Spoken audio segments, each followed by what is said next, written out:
All right, cool. I'm gonna run through this, and then we'll just run into all the questions. Usually, these AMAs take place in three parts, which is first is the formal AMA between us, and then second we open up to the audience. Unfortunately, there is no audience because we had technical difficulties last week. But we'll open up to you to have any sort of add any additional items that you might like, and then we'll edit in some of the questions from last week that did get recorded. But we'll try and cover most of the ground here. Nyan Heroes is a AAA competitive shooter developed over the past 2 years by game industry veterans. The vision is to launch a meaningful flagship Web3 game, and with 1.3 million registered users, 380,000 hours played, and 4.6 million cats killed in game, they're on their way. I think the starter question that Slorg asked last week is why cats? Yeah, why cats? I mean, I like to think, why not cats? Obviously, I am a cat lover. I've got 5 cats at home, so it's definitely a bit of a zoo out here. But, I just think cats, they have a lot of personality. Each one of my 5 kitties has a different personality. It's very interesting to kind of see. Some of them are really sweet, some of them are absolute dickheads, and they just like to cause a lot of chaos. And so, what we really wanted to do was just bring that variety and that sort of relatability of cats into our game in a meaningful and unique way. I think at the moment these days, a lot of games, even AAA games from traditional studios, the storytelling and the narrative can be a little bland. The characters, especially of late, I don't know if you guys have seen some of the shooters coming out, but they're so forgettable. And we really want to just bring something unique to the space. I mean, the Nyan Heroes is a labor of love. We've put a lot of blood, sweat, and tears into this project, and we really just want to create something memorable and something that our players can think about years down the track and just reminisce on how much they were able to connect with our characters. So we have these, the premise of the player is that you're actually not a human or a cyborg or anything. You're actually a tiny little cat called a Nyan, and you are the pilot of a giant mech, which is inspired by Evangelion, a sort of really OG anime series. And so you're the cat pilot of this giant mech. It's called a Guardian, and that is the premise of this entire game. You're controlling this mech, and when the mech dies, explodes, you as the little cat jump out as the pilot, and now you take to the battlefield as a tiny little agile cat. So I think the ultimate goal is to have this appeal broadly to a wide user base. Obviously we're a shooter, we have mechs, so that's going to appeal to the male audience. But having the cats there, these cute little creatures, it does add a broader appeal, and I think that's what makes our game super unique. Awesome. So I think in Hollywood they do like what would it be, a simile pitch, something along the lines of, oh, I don't know, Evangelion with cats or Titanfall with cats. Do you have a simple one-liner they might use to describe the game? Yeah, yeah, for sure. I think the one liner is probably Titanfall meets Overwatch with cats. Um, Sweet. yeah, a lot of people at first glance they draw parallels between our game and Overwatch, which obviously, I take wholeheartedly because they're a huge team and they've been developing for 10 plus years. So if people are drawing that distinction, we're a 40-person team, been developing for 2 years. I consider that a win. But I think mostly it's because of the art style and some of the abilities. But if we look deeper under the hood, our movement is completely unique, and I would say that we take a leaf from the movement inspired shooters like Titanfall and Apex and games like that. So yeah. Yeah, it's one of my favorite genres. I'm pretty excited well, I'm not so excited to play simply because I know I'll probably play more than I should. Yeah, no, I very much look forward to it. So I guess first, why make a game? Why make a game? Yeah, I mean, I think for myself, I've been a gamer my whole life. Some of the most memorable parts of my childhood were, those school and the summer breaks where I just stayed at home, either playing games on my own or playing games with my friends in LAN cafes. I think, gaming is something that connects a lot of people. And back when, I was still going through school, it wasn't as broad as it is these days. The internet back then, I was still using 56K modem dial-up to access the internet. And so these days it's a lot more global, there's a lot more community, and I think there's a lot more connections being made in games. So it's just a really exciting vertical to apply Web3 and blockchain technology to. I definitely think that there is a valid use case when it comes to that technology. And so I think the reason why games is, we're a studio, we're all gamers, we love games, we connect via the shared sort of passion around building games and building communities around games. But ultimately, it's also the strong use case for digital assets. Gamers are already familiar with owning their digital assets online and trading them online, and I think that they're quite savvy when it comes to that. I think at the moment it's just a bit of a mental block or a paradigm shift that needs to occur. But eventually, when it does occur, I think that'll just open the floodgates. Yeah, so I guess that's a good segue into sort of why Web3? Like, what is the benefit to a game of being blockchain enabled? Like, is it that I can take my assets elsewhere, or is it simply like the owning that asset forever? What's the sort of what's the implementation that you guys are using, and maybe where does it go? Yeah, I think everyone has a different perspective when it comes to why Web3 in their gaming project. For us, it's definitely a multifactorial approach, but I can speak to my own sort of personal anecdote where it is for me about ownership, and I think a lot of people talk about it and they kind of dismiss it as this buzzword. But I grew up playing a lot of card games, physical card games, Magic the Gathering, and a little bit of Pokemon, but mostly Magic. And that was a great experience. And obviously, these cards are physical, and when you purchase them, you own them. And I still have my Magic decks, lying around, and I'll kind of dust them off. I don't really play anymore, but it's nice to sort of have that. Lately, in the games industry, I've been playing a lot of gacha games. And by lately, I mean in the last sort of 5 years. I've been playing a lot of gacha games, and really, you know, the practices are quite predatory, and I can say my own experience. I've spent a lot on gacha games just because of the psychological component of rolling. But nowadays, when I look at these gacha games, especially coming from Eastern companies, is I always wonder to myself, like, well, what is the long term viability of this game? Am I going to play it for 6 months and then just leave it? What is the sunk cost that is involved in purchasing these assets? And I will never actually be able to do anything with them afterwards, and I can't resell them or anything like that. So nowadays, I just steer clear of most gacha games because it's kind of burnt me in the past. I think this is where the ownership element comes with Web3. So for me, it's really meaningful because I think psychologically, it does make a difference for gamers knowing whether they actually have ownership and they have rights around their own assets. Obviously, I think the element of P2P trading is a strong one in Web3. And I know that people will say, well, you don't need Web3 to trade assets, just look at Counter-Strike and it does it. But I think Counter-Strike is obviously a great example, but it opens up the question of, like, if it is so easy to do it in Web 2, why is the only one that does it? Why don't other games do it if it's so easy? And I think that is the built-in benefit of being on chain. You do have ownership of those assets. You can take them into your own wallet. You have self-custody, and you can trade them on marketplaces. And it basically just gives power to the people. So I think those are two of the most compelling points from my perspective. There's obviously a lot more. I don't want to bore you. No, no. I mean, I'm curious on sort of the deep dive in game economies and stuff. Have you done any thinking on, like, how do you balance financialization with people having fun, right? Like, I think there are a lot of games that have sort of pivoted into being overly financialized, and then a lot of Web3 games just focus on the financial, play to earn side of things. Where do you guys fall on that spectrum? I think the challenge in Web3 games is you have to do both, and you have to design one overarching system that caters to both. That is the challenge. Because in Web3, you really need those two separate player bases coming together in a sustainable way. We've seen the over financialization approach where everything just ends up becoming a Ponzi, and it's all about who gets in first and who gets out last. Obviously we know that that's not sustainable.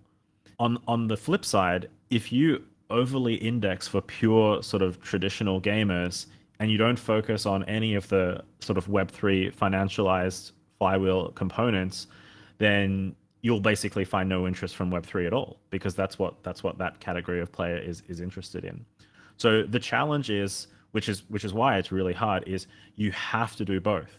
You cannot just focus on one, and you have to create a system that encompasses both in a sustainable way. Yeah, I'm curious.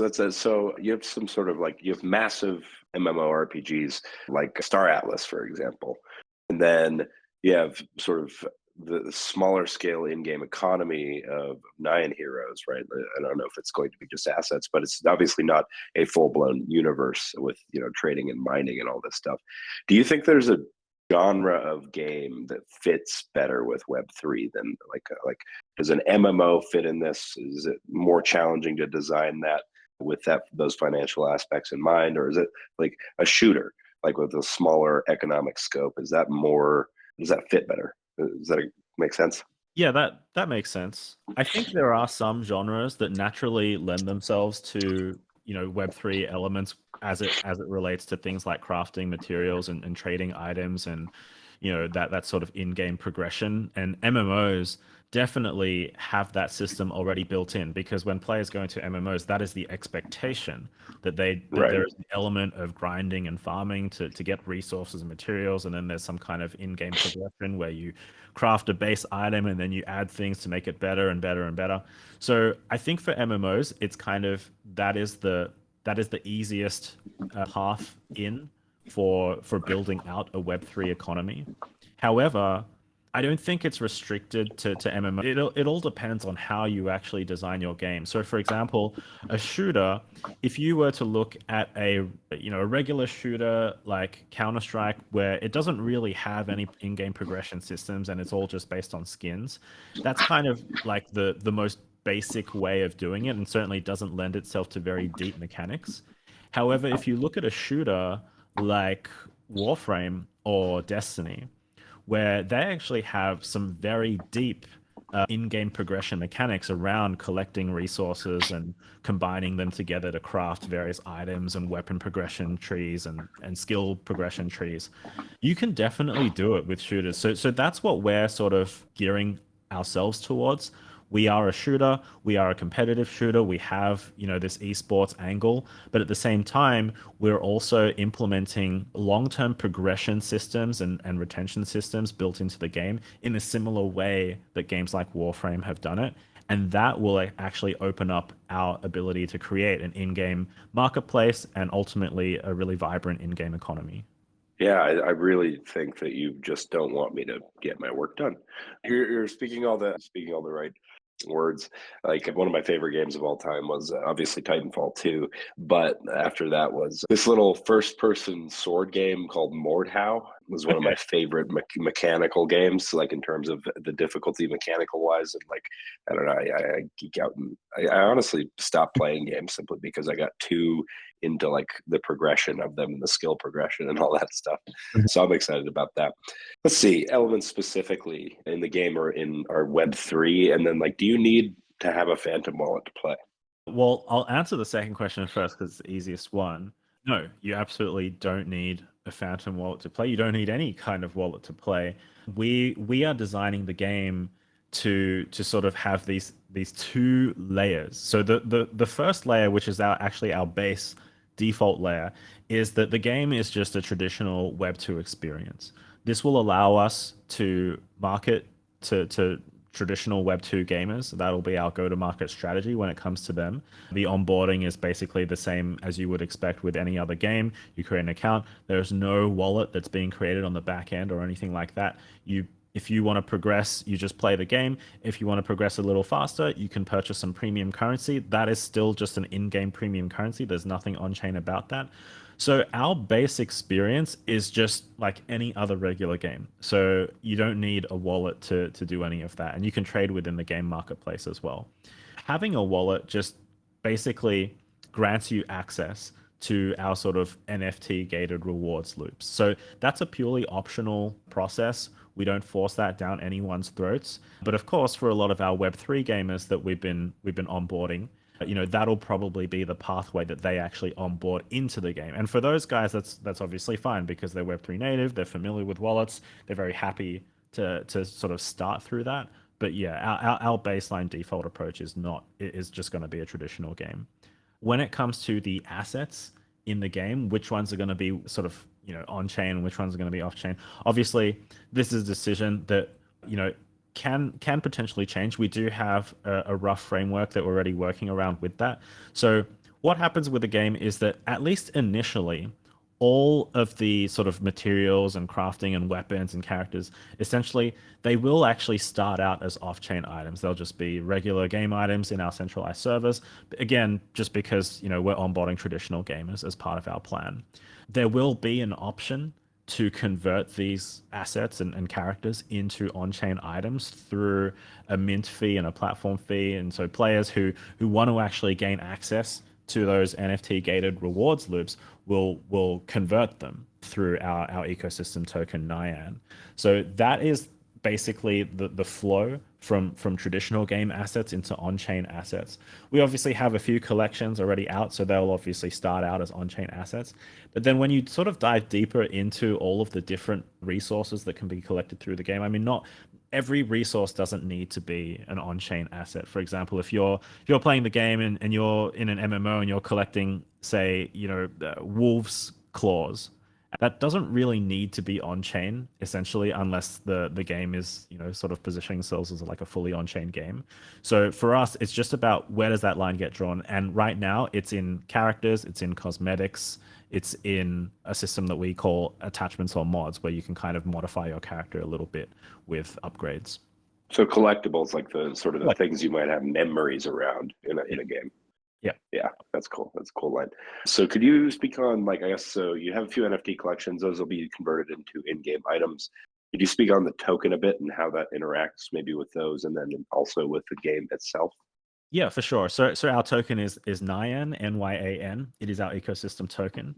And as I alluded to, part of that, the utility of that token is actually spent in converting regular game assets into on-chain assets through a process called awakening in game. And that will essentially grant those users access to our NFT gated rewards loops. So that's the first one. The other one, well, we have several, but the other main one is that we have an in-game marketplace. People will be transacting in that in-game marketplace. They'll be trading. This will not just be Web3 items, it'll also be Web2 items. So it's a completely sort of unifying marketplace where people can transact, with each other freely, P2P. As part of those transactions, there will be sort of fees associated with every transaction. And so a portion of those fees will be paid out in our ecosystem token. There'll be a conversion on the back end. And so that is going to be the second main utility of our ecosystem token. Our goal is essentially to drive in-game GDP through a vibrant marketplace. So obviously with more people transacting, with more people, trading with each other, those fees will start to accumulate quite. We have a few other utility for the token. In the game, we have things like rental fees, which allow NFT holders to rent out their assets to others, and of course there will also be a little fee that comes with that. But essentially, those two players will get shared rewards through that process. We also have some competition fees that are basically gated by our token as well, in a similar way that traditional esports teams, pay sort of like a franchising fee to actually be in the competition. There'll be something similar to us. We'll be doing something similar to that as well. And then finally, we also have platform buybacks essentially through all of the Web 2 generated revenue throughout our base model is free to play with in-app purchases. So all of that Web 2 revenue that is coming through this tried and tested monetization model, that will be going to the studio, and then a portion of that will be allocated to platform buybacks, essentially topping up the rewards that will be given out through the emission schedule through time. And that emission schedule is in reference to the token, right? Correct. Yeah, throughout Okay, rewards cool. pool. So Okay. it's similar to DeFi where you have those emission curves.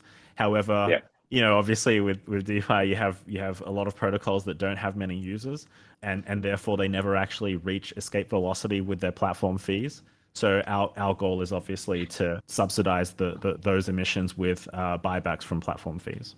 Cool. Cool. I'd love to chat about the marketplace more. I think that there's like a pretty deeply fascinating and unexplored territory in in-game marketplaces as far as Web3 goes. Because I think a lot of the ones that exist today, for those that do exist, whether it's something like I don't know, Fallout or the Bethesda secondary mod marketplaces, they're all pretty extractive. Can you talk about your fee schedule on that? Like, are you taking? I think it's pretty normal too, but like, are you taking like 1% of a transaction or 30% of a transaction? What's the thinking around that? So we actually haven't defined the exact amount of fees yet. We have Yeah. sort of, Okay. these models, and obviously we mark out each sort of lever that we can push or Hmm. pull when it comes to eventually, simulating the economy. So that is one of the levers, in terms of the marketplace fees. I think ultimately the goal will be to get these fees down. That is obviously our long tail goal. And the way that we hope to do that is to grow the as I mentioned, the in-game GDP of that Right. marketplace. And obviously as that GDP grows, we'll be able to cut that fee lower and lower. But right now we don't have a fixed value for it Okay. yet. I think it's a little early to sort of apply like Right. a Right. blanket number on Yeah. that. Yeah. Totally, totally. Yeah, totally. So here's a fun sort of scenario. We can call it a DAO, we could call it an esports team, could call it a guild, I guess. But say me and my buddies got together and we were all sort of playing, we progressed really far. We had all these sweet attachments and other things that we'd collected over time. Could we essentially create, I guess, for the crypto audience, a liquidity pool of our asset in this marketplace, or alternatively, maybe a rental pool or something like that as a group, and then collectively perhaps earn to pay for our registration for a tournament? Is that something that Absolutely. could Yeah, happen? that Okay. is, I mean, that is one of many ways to do that. So for example, in your case, if you have a group of people, you've got a guild, you're collecting a bunch of, say, awakened assets, right? I'm assuming these are on-chain assets because you're already part of that sort of rewards loop. So you're collecting awakened assets. You've got a pool of assets. So through our rental system, you can lend out those assets in sort of like a trustless way, because you're not, through our rental the people that are renting them, they don't actually get your asset, so you still hold them. So it's all done through our own platform, so it means that it's secure for you guys as well. So they rent out the assets, they play using those assets, and then obviously you guys dictate that revenue split. It's completely up to you. It's an open marketplace. You can list your assets on that marketplace, and people can kind of look through them and say, which kind of rev share model works the best for me. They can you can decide how long you want to rent it out for, and then that'll Mhm. basically just happen. They'll start earning with those assets that they're using, and then that revenue split will happen just automatically on the platform. A lot of those will obviously come through the form of tokens. And so, if you guys were wanting to create, say, a grassroots esports guild, we spoke about the franchise model. What we want to do is eventually have a hybrid system where some of the teams in our esports roster will be franchised, so there'll be a paid component, and they're essentially paying to secure their spot. But then some of those slots will be completely open through the ladder. So anyone who has a guild, who has a team, who has some Nyan tokens that either they've bought or they've accrued through gameplay or through renting out these assets, will be able to enter in to sort of this sort of what I call proving grounds type format, where these grassroots teams, they can compete with each other, and they can ultimately compete for a spot in our actual tournament. So absolutely, in answer to your question, you can do that. That's awesome. Yeah, it's fun. I really like games where they sort of allow for some element of meritocracy or long form progression. I'm curious how you might balance. How do you balance sort of the financial aspect? A big, I guess the catchphrase would be like pay to win, with like putting your time in. Because I know that there's a lot of games who have had difficulty balancing that. Do you have any, like, I guess, an approach? Because I know it's somewhat reactive. Introduce a gun that is actually way too strong and everybody buys it, yada yada. What are your thoughts on that? Yeah, I mean, so our overall approach, there's a few ways that we have in mind to combat this sort of sense of pay to win. So first of all, when it comes to the weapons, they don't actually really take part in our progression system. So the weapons are just the weapons. So our goal is just to ensure that the weapons are balanced. It's Okay, mostly cool. around the attachments and the mods that people are collecting that will affect the sort of the power level of their character. So we have a few ways to sort of mitigate this. So the first one is that you can kind of think of our mod system as like a skill tree. And the current way that it works is that, obviously it's a mech, so there's some high tech components. So we're using this concept of memory space to install your mods, and each mod costs a certain amount of memory. So even though you can have different mods, some of them might be really common, they might cost one memory. Some of them might be rare and they might cost, 5 memory slots or 6 memory slots, or whatever have you. Ultimately, each character will kind of have this motherboard. It kind of, imagine it like a constellation of stars where you have different slots in, but that's their motherboard, and they have a maximum amount of memory that can go into that motherboard. So even though you might have yourself a rare mod, it will kind of balance itself out through the fact that it will also cost more memory to put into that board, and every board will have a maximum memory cap. So in that way, even though players are having different sort of tiers of mods, it'll be balanced in the sense that you have to work around your maximum cap. It's kind of like a Hearthstone deck where you can only have a certain amount of cards, for example, and there's certainly a certain amount of rares before you kind of cap out. Right, or the points and Call of Duty attachments. In one of them, I don't know. They've had so many different systems. Yeah, But yeah, exactly. So if you cool. want to if you want to put, 4 rare mods onto your memory board, maybe you'll only have space for 4, whereas someone else will go out with a bunch of commons and they'll be able to get, 16 on that board. And ultimately, the idea is now it's not necessarily just paying for pure power, but it's more so paying for flexibility and, defining your own play style, but it doesn't actually give you a strong sort of, power break point over other players. That's one of the ways that we're currently thinking about it. We have other ways thinking about it in terms of like tiers, like Formula One, Formula Two, Formula Three. You can also think about it in terms of weight classes in MMA. So you might be able to upgrade your board into sort of like a heavyweight board, but then you'll kind of match up with other heavyweight board users in that sense. So that's another way. I know a lot of live service games like World of Tanks, for example, does that, where they match sort of, heavy hitting players with other heavy hitting players. Right, right. Yeah, yeah, cool. So I sort of have a broad question. Do you see Nine Heroes as more of a platform or more of a game? So, as an example, like Fortnite is more of a platform. There's probably not going to ever be a Fortnite 2, whereas Call of Duty, this entire series is, obviously a bunch of games where they stop development on it. Which bucket do you see Nine Heroes in? Or maybe I should ask, are you going to do Nine Heroes too? Yeah, I think this is always, well, right now, I think in Web3, people see this as the chicken or the egg type play.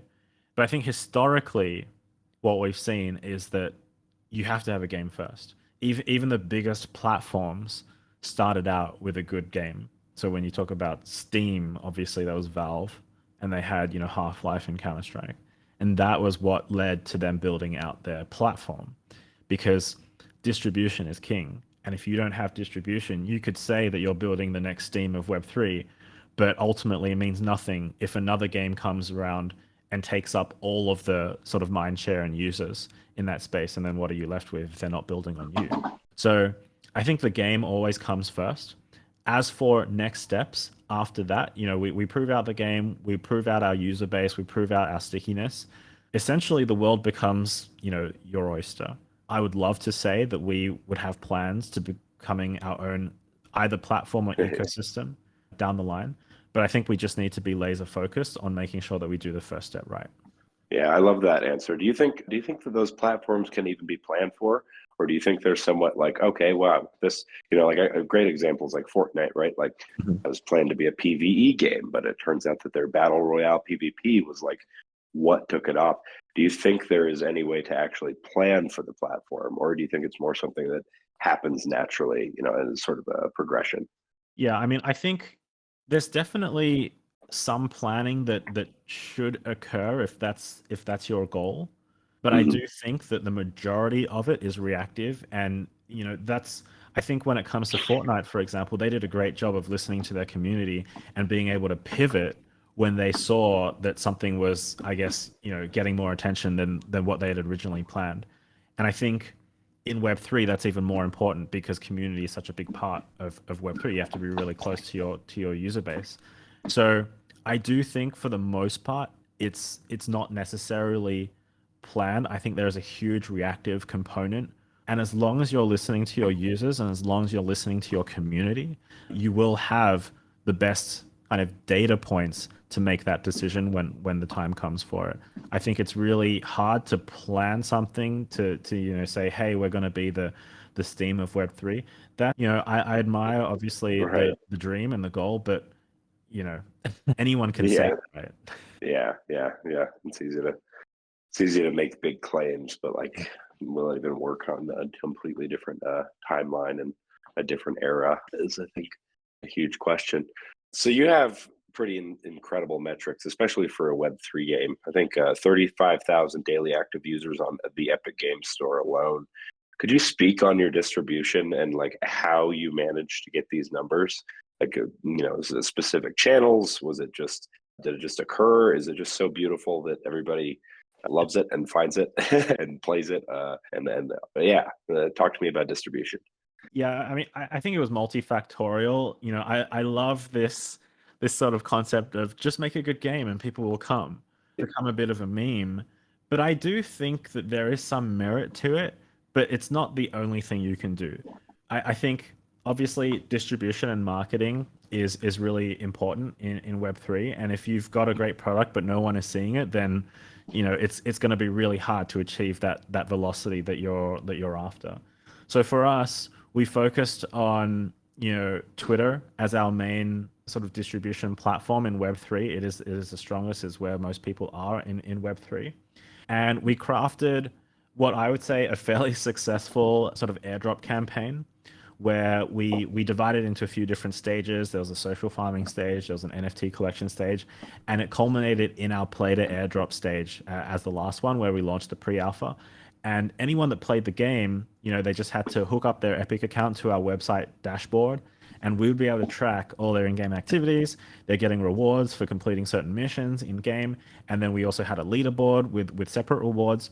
And that, in my opinion, was probably the most important part because the social farming stuff and the other NFT sort of collection stage that we had, that was obviously great, and I think it was necessary to get us on the radar.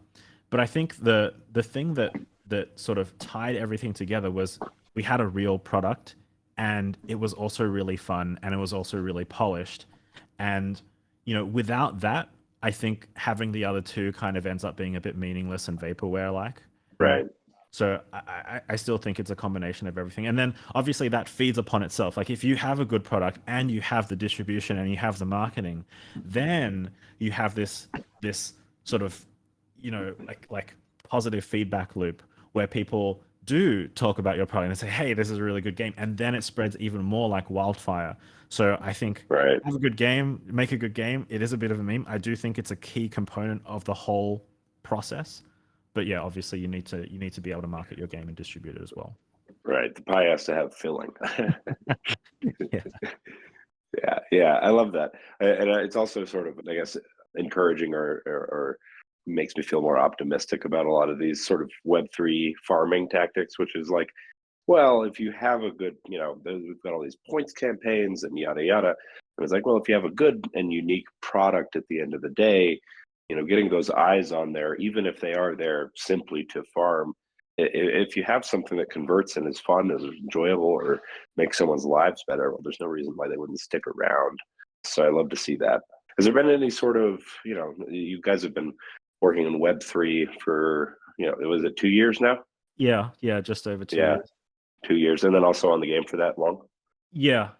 We've been Has it? working Web3 slightly longer than the game development has occurred, just Oh because yeah. we actually started out as a community project. Yeah. Oh cool. Yeah, community project out like a crew, everybody met in Web3, and that Yeah, was the we had an initial collection. We had a pipe dream, and we launched that on Solana at the end of 2021. and we used that plus a combination of some VC funding to put together the first iteration of the studio. So it wasn't a, studio that branched off from, say, like EA, that came together and then got Web3 funding and then launched a collection. It was the other way around. Wow. So it's like very much homegrown. I love that. So as far as publishing and studios go, do you have any partnerships there? Are you remaining somewhat independent? What's the approach? For now, because our focus is in Web3, we want to make sure that we can grow that pie first. We are going forward with a more independent strategy. I can't say too much in terms of details on the traditional side, Yeah. but we are having conversations with big traditional publishers and distributors in order to sort of plan out a go-to-market strategy in that area as well. Right. Are you working on any sort of, so you mentioned that Twitter is deeply important. Are you working on any sort of like integrations or partnerships with, I don't know, something like Twitch streamers? Absolutely. I mean, we for our pre-alpha, we already went out with a bunch of Twitch streamers to play the game, and this was a mix of Web3 streamers as well as Web2 streamers. We had about a 80-20 split. So again, focus being in Web3, we wanted to make sure that that was our core focus for this pre-alpha. But I would say we were brave enough to test it out with some Web2 streamers, something that I think a lot of Web3 games haven't done yet. And I got a bit of feedback before we launched that strategy, saying, "Oh, is it too early? What's their feedback going to be?" But I was really proud of the game. I was really confident as a gamer myself that it would hit with the traditional gamers as well. So we went out with that strategy. We onboarded a number of Web2 streamers, and really, really happy to say that we had a 100% hit rate when it came to the overall sentiment around the Web2 streamers plus their audience. We were tracking sentiment throughout all of their streams. Often it would start negative or slightly negative to neutral whenever they sort of went into their sponsored segment and they said, "Hey, this is a Nyan Heroes and there's Web3 components." You could see the audience as well as the streamer itself. The sort of tone was more negative. As I started playing, we tracked it and it went from negative to neutral to positive as they started getting into the gameplay. And then when their character died for the first time and the little cat popped out, that's when the audience went really wild because it was completely unexpected. They all started going like, "What the fuck is this? Like, why are you a little cat?" And it just went completely off. And so you're really happy to say we had a 100% conversion rate with our Web2 streamers that we used. And these guys are all shooter players. We specifically targeted Overwatch, Valorant, Fortnite, and Apex Legends players in Web2. And so I think for us, that was very validating. So I think it's fascinating because, like, I don't want to use the word Trojan horse, but the Trojan horse Web3 in through a good game. Wow. Would have thought it Uh, would be so that's simple. crazy. Is there anything you can like credit that to besides the cat popping out, or why would someone's reaction to this game be different than other ones? Is it just as simple as like, oh yeah, well, we cared about making a good game and not over making it overtly play to earn, etc.? Is there anything else other than those, or is that pretty much cover it? I would say that it's a mix of what you mentioned, just having a great product and having something with real gameplay and real gunplay and mechanics that feel good to traditional gamers. Because honestly, I hate to kind of say this, but the bar is super low in Web3 right now. Like a lot of these games visually, they look great, but when you boil down their core gameplay, moment to moment loops, it falls very short of what Right. traditional gamers are used to, like the movement, the hit registration, the gunplay, the feeling of it all. It's just not good. So I think having that as a core sort of component of our pre-alpha is just good gameplay, good gunplay, really smooth, interesting movement.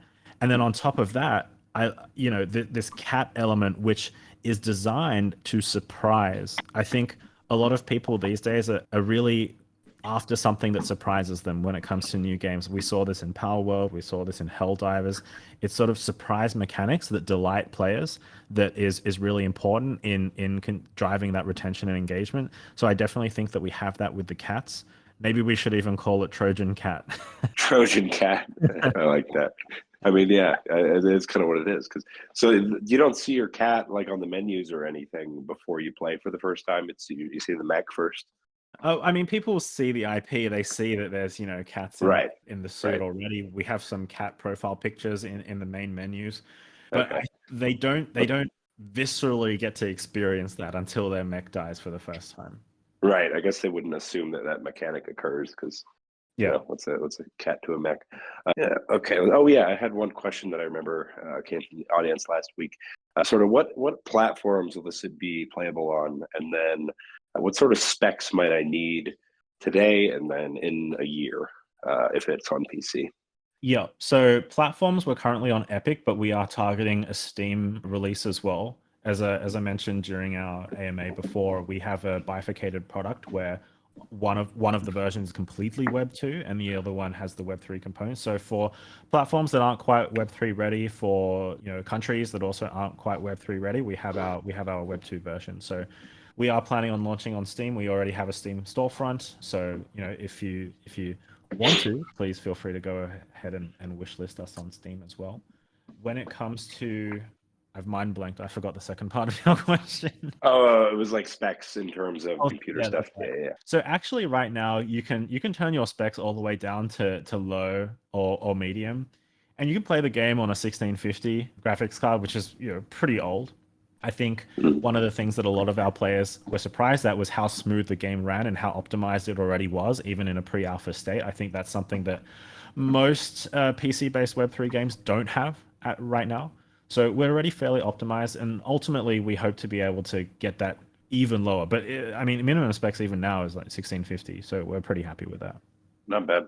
Do you have any plans or hopes or dreams to hop onto consoles? Yes. Um, Yes. Okay. in answer to your question. Yeah, you have to go into too many details there. Let's see. Is there anything that you'd like to cover that we didn't cover here? Nothing specific other than, you know, keep your notifications on when it comes to our social channels, because even though the pre-alpha ended a few days ago, we definitely have a lot of exciting things in the works and soon. And we have a lot of people commenting in our Discord. It's like, "Oh man, even though the grind is over, I just missed the game. I want to be able to play it even if there's no sort of grinding component there. Like just please turn the service back on and let me back in." We've had so many messages around that in our Discord. So all I can say is soon. Lovely. Maybe we'll have to get a little crew of Jupiter cats together and make a little Absolutely. You guys go create like a grassroots little grassroots esports team. That would be pretty sweet and fun. chat den. The cat debts, yeah, yeah. Actually, this is just a fun couple questions. Like, is there a way to like, if we made an esports team, can we have like our own skins? How does that work? Ask and you shall receive. Fantastic. Cool. Well, thank you, Max, for doing this again. I appreciate it. Always a pleasure. And yeah, if there's anything else you'd like to say, welcome to. Otherwise, we can close this out. Yeah, no, all good from my end. Appreciate all the questions and thanks for having me.